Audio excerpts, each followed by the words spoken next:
Hello. तर आज ना आम्ही खूप दिवसानंतर बाहेर जाणार होतो, कारण रोशन होता नाही, मुंबईला गेला होता. तर तो फायनली घरी आला. तर तो बोलला, की "आज जाऊया आपण बाहेर." तर मी बोलले, "कुठे जायचं?" तर तो बोलला, की "एक काम करूया, आपण ना दक्षिण नागपूरची दहीहंडी बघायला जाऊया. आज दहीहंडी आहे." तर मी बोलले, की "ठीक आहे, चालेल, जाऊया. खूप मजा येईल." आणि इथे हा जो फायर शो सुरू होता ना, तो इतका कमाल होता. खूप छान वाटत होतं.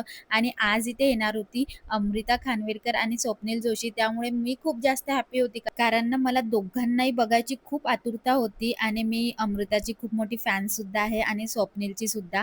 खूप मुलींचे ग्रुप्स वर चढले, पण ते दहीहंडीपर्यंत पोहोचू नाही शकले म्हणून ते खाली पडले. पण फायनली एका ग्रुपनी दहीहंडी फोडली आणि तुम्हाला सांगते स्वप्नील सरांनी खूप छान डान्स केला आणि मग अमृताने सुद्धा डान्स केला चंद्रा सॉन्गवर आणि ते पण सर्वांना बोलवलं आणि डान्स केला. खरंच छान वाटत होतं. आम्ही दोघांनी पण रोशन आणि मी खूप मस्त प्रोग्राम एन्जॉय केला. स्वप्नील जोशींनी खूप मस्त डायलॉग म्हटलं. मते साहेब, हा डायलॉग तुमच्यासाठी आहे. मते साहेब आणि नागपूरची यारी, मते साहेब आणि नागपूरची यारी, मग भोकात गेली दुनियादारी.